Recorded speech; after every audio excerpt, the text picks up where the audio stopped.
नमस्कार। एक और नया वीडियो में आप सभी का बहुत बहुत स्वागत है। दोस्तों, आज के इस वीडियो में मैं आप लोग को एक बनता हुआ घर के लिए जो काम किया गया है इसके बारे में पूरा जानकारी देना चाहता हूं। दोस्तों, इस घर का खासियत है कि इस घर को सिर्फ 36 फीट बाई 36 फीट में बनाया जा रहा है और इसी में यहाँ पे 4 बेडरूम के साथ hall, dining area, kitchen, toilet bathroom के साथ सीढ़ी और पूजा रूम भी बना लिया गया है। तो किस तरीके से काम किया गया है मैं आपको पूरा जानकारी दूंगा। स्टेप वाइज देखिएगा। अगर आप भी अपने लिए घर बना रहे हो या फिर घर बनाने का प्लानिंग कर रहे हो, आप बहुत कुछ नया सीख सकते हो। चलिए स्टेप वाइज देखते हैं। दोस्तों, सबसे पहले बात कर लेंगे इस बनते हुए घर का फ्रंट व्यू का। तो 36 फीट का यहाँ पे फ्रंट व्यू रखा गया है। आप देख सकते हो कुछ इस तरीक़े से फ्रंट व्यू है। सपोर्ट के लिए यहाँ पे देखोगे तो बॉक्स नुमा डिज़ाइन का विंडो दोनों तरफ से लगाया जा रहा है। बीच में इस घर का मेन एंट्रेंस गेट रखा गया। अभी इसके बारे में आपको बताऊंगा। इसका साइड व्यू के बारे में बात कर लिया जाए तो ये भी 36 फीट का ही है, जहां पे आपको इस घर का जो सीढ़ी का लैंडिंग होगा उससे बाहर की तरफ निकला हुआ आपको यहाँ पे नजर आएगा। अंदर चल कर दिखाऊंगा किस तरीके से पूरा इसका डिज़ाइन किया गया है। उसके साथ बॉक्स वाला विंडो ये आप देख रहे हो, ये इस घर के किचन के लिए बनाया जा रहा है। सारा चीज़ अभी अंदर में आपको चलकर दिखाने वाला हूँ। तो 36 फीट बाई 36 फीट में ये बनता हुआ घर है। इस घर में लगे हुए कॉलम के बारे में बात कर ले, क्या साइज़ का कॉलम का इस्तेमाल किया जा रहा है, कितना सरिया का इस्तेमाल कर लिया जा रहा है। तो यहाँ पे 10 इंची बाई 10 इंची का कॉलम के साथ इस घर का काम को किया जा रहा है, जिसमें 12 mm का 4 सरिया का इस्तेमाल किया गया है। देख सकते हो, अगर आप 4 सरिया का इस्तेमाल करते हो 12 mm का 10 इंची बाई 10 इंची का कॉलम के लिए, तो हार्डली इसे आप एक तला तक सेफली ले जा सकते हो। अगर 2 तला तक आपको ले जाना है तो सबसे बेटर रहता है कि अगर 10 इंची बाई 10 इंची का कॉलम लगाना है तो 16 mm का 4 सरिया लगाइए, वरना 9 इंची बाई 12 इंची का कॉलम लगाइए आप, उसमें 6 सरिया के साथ आप 2 से 3 तला तक इजली जा सकते हो। इसके साथ इस घर में लगा हुआ जो फुटिंग है उसके बारे में बात कर लिया जाए, जहाँ से कॉलम निकलता है। तो देख सकते हो यहाँ पे 4 फीट बाई 4 फीट का गड्ढा खोदा गया। उसके बाद 3 फीट बाई 3 फीट का फुटिंग के साथ इस घर का जो फुटिंग का काम है वो किया गया। उसके बाद कॉलम बोर्ड होते हुए आप इस तरीक़ा से काम है वो किया हुआ देख पा रहे हो।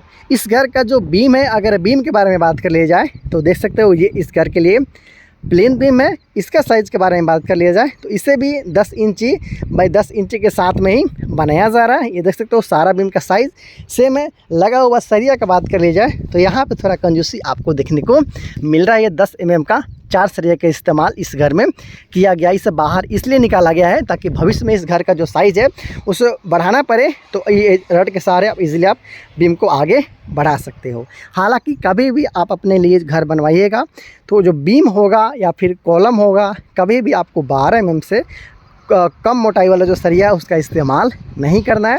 कम से कम आपको 12 mm का सरिया कॉलम और बीम में इस्तेमाल करना ही है और 8 mm का रिंग इस्तेमाल आपको करवाना चाहिए। तो इस तरीके से इस घर का साइड और फ्रंट व्यू आप देख रहे हो कैसा काम किया जा रहा है। तो ये रहा इस घर का फ्रंट व्यू। चलते हैं इस घर के अंदर और देखते हैं कि आखिर अंदर में किस तरीके से काम किया जा रहा है। देख सकते हो फ्रंट एलिवेशन को अच्छा बनाने के लिए बॉक्स नुमा डिज़ाइन का यहाँ पे विंडो आ गया है, यहाँ पे मेन गेट आ गया है। और भी ज़्यादा घर को सुंदर बनाने के लिए इस घर का छत के ऊपर में सुंदर सा पैरापेट वाल का काम आपको देखने को मिलेगा। उसके बाद इस घर का जो लुक है वो बढ़ना तय है। चलिए अंदर में देखते हैं कि आखिर इसका डिज़ाइन किस तरीके से किया गया है कि 4 बेडरूम इतना ही जगह में मिल चुका है। ये देख सकते हो ये मेन गेट होगा बड़ा साइज़ का, हाइट इसका 7 फीट के आसपास में रखा गया है। डबल पल्ला वाला आपको यहाँ पे दरवाज़ा देखने को मिलेगा। दोस्तों, जैसे ही आप घर में एंटर होते हो आपको बड़ा साइज़ का मिल जाता है हॉल के साथ साथ डाइनिंग एरिया। ये देखिए जो एरिया आप देख रहे हो वहाँ तक इस तरीक़ा से आपको हॉल और डाइनिंग एरिया के रूप में इस्तेमाल होने वाला है। आप अच्छे ढंग से समझ ले, इसलिए मैं आपको पहले लेफ़्ट साइड का जो कंस्ट्रक्शन है इसके बारे में बताना चाहता हूँ। ये देख सकते हो यहाँ पे एक रूम आपको देखने को मिलता है, फिर यहाँ पे कॉमन टॉयलेट बाथरूम देखने को मिलता है। उसके बाद फिर और वहाँ उस कॉर्नर पे मास्टर बेडरूम आपको देखने को मिलता है। उसके बाद ये जो देख रहे हो ये इस घर के लिए तीसरा रूम है। कैसे इसका कंस्ट्रक्शन किया गया है पहले अंदर आपको दिखा देता हूँ, फिर मैं आपको इधर का जो कंस्ट्रक्शन किया गया है इसके बारे में बताऊंगा। तो ये है रूम। ये देख सकते हो इस घर के लिए ये पहला रूम है। 3.5 फीट बाई 7 फीट के आसपास का दरवाज़ा के लिए जगह यहाँ पे छोड़ा गया है। चौखट के बाद 3 फीट बाई 7 फीट के आसपास का आपको जगह मिल जाता है डोर फिक्स करने के लिए। और यहाँ पे देखिए कुछ इस तरीक़ा से एक विंडो भी इस रूम के लिए दिया गया है। इस रूम का साइज़ के बारे में बात कर लिया जाए तो लगभग 11 फीट बाई 13 फीट के आसपास का साइज़ यहाँ पे रखा गया है।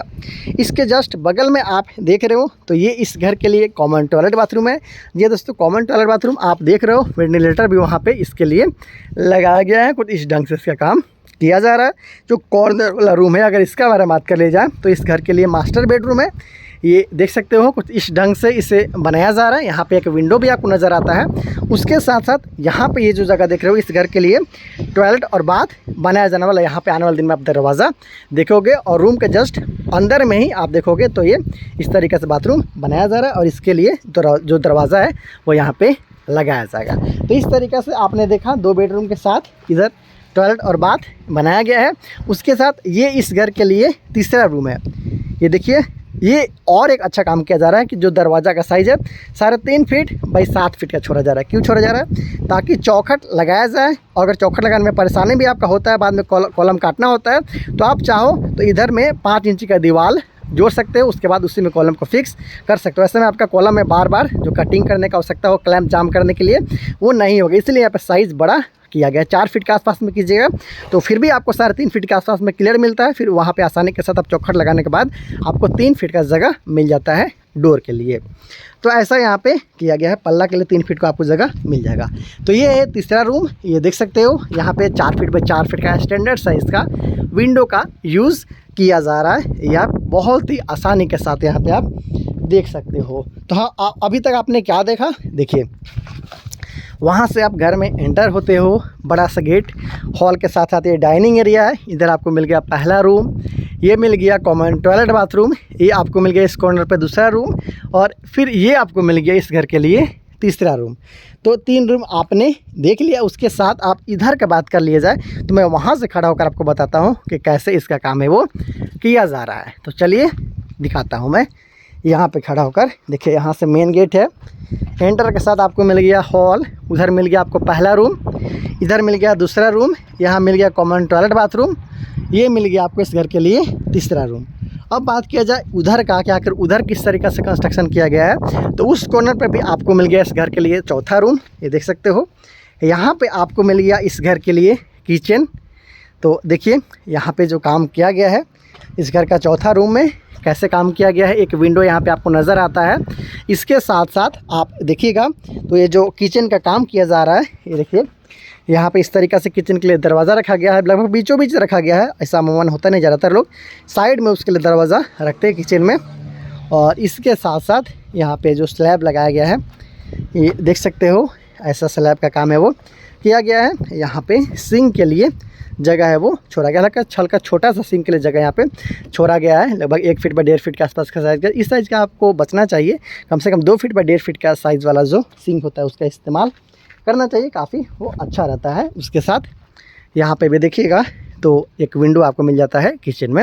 यहाँ पे जो खाली जगह आप देख पा रहे हो, ये जो खाली जगह है इस घर के लिए सीढ़ी के लिए छोड़ा गया है। जी हाँ दोस्तों, देखिए 10 इंची की इधर दीवार है, 10 इंची का उधर दीवार है, 10 इंची का बाहरी दीवार है। मतलब सीढ़ी का जहाँ पे काम है वहाँ पे तीनों तरफ से आपको 10 इंची का दीवार यहाँ पे देखने को मिलता है, सही काम है। जबकि पार्टीशन वाला आने जो आप देख रहे हो वो सिर्फ 5-5 इंची का यहाँ पर अंदर वाला दीवार को लगाया गया। तो कभी भी सीढ़ी बनाइएगा तो 10 इंची का दीवार रखिएगा ताकि भविष्य में आपको दिक्कत ना हो, क्योंकि सीढ़ी का जो लोड होता है, काफ़ी लोड होता है, तो उसको जो लोड को ट्रांसफ़र करने में काफ़ी मदद करता है दीवार, इसलिए 10 इंच का दीवार यहाँ पे दिया गया। तो यहाँ पे मिल गया सीढ़ी, उधर आपको इस घर के लिए पूजा रूम का निर्माण किया जा रहा है, वहाँ पे आप इजीली देख सकते हो। एक बार फिर से समझा देता हूँ, बहुत सारे लोगों को एक बार में समझ में नहीं आता है तो कंफ्यूज रहते हैं। तो देखिए एंटर करते हो घर में मेन गेट के साथ पहला रूम, कॉमन टॉयलेट बाथरूम, इस रूम के लिए टॉयलेट बाथरूम अंदर में ही, उधर वाला रूम के लिए फिर यहाँ पे एक और रूम आपको मिल गया, ये तीसरा रूम, ये देख सकते हो। उसके साथ इधर का बात कर लीजिए तो वहाँ पे मिल गया पूजा रूम, ये मिल गया आपको सीढ़ी, यहाँ पे आपको मिल गया इसके लिए किचन, और इस कॉर्नर पे आपको मिल गया इस घर के लिए चौथा रूम। तो देख लीजिए 4 रूम के साथ कैसे hall, dining area, kitchen, toilet bathroom के साथ में सीढ़ी और पूजा रूम के साथ इस घर का काम को किया जा रहा है। लिंटर लेवल तक का काम है वो कंप्लीट हो चुका है। आप बहुत ही आसानी के साथ देख सकते हो। बाहर की दीवार 10 इंची, अंदर का दीवार है वो 5 इंच के साथ यहाँ पे काम है वो किया गया है। तो इस तरीक़ा से ये बनता हुआ घर है। बहुत ही जल्द इस घर का कंस्ट्रक्शन कॉस्ट के साथ साथ इस घर का आप लोग बोलिएगा तो नक्शा भी अपलोड कर दूंगा। किसी और साइज़ में आप इसी पैटर्न पे नक्शा चाहते हो तो आप मुझसे डायरेक्टली कॉन्टैक्ट भी कर सकते हो। तो इस तरीक़ा से ये बनता हुआ घर है, आप बहुत ही आसानी के साथ देख सकते हो। मेरा वीडियो पसंद आता है तो आप मेरे वीडियो को लाइक कीजिएगा, चैनल को सब्सक्राइब कीजिएगा। जैसे जैसे काम आगे बढ़ेगा वैसे वैसे मैं आप लोग के लिए वीडियो लाता रहूँगा। तो बहुत जल्द मिलते हैं अगले वीडियो में, तब तक के लिए इंजीनियर प्रभात और हमारी पूरी टीम को दीजिए इजाज़त। नमस्कार।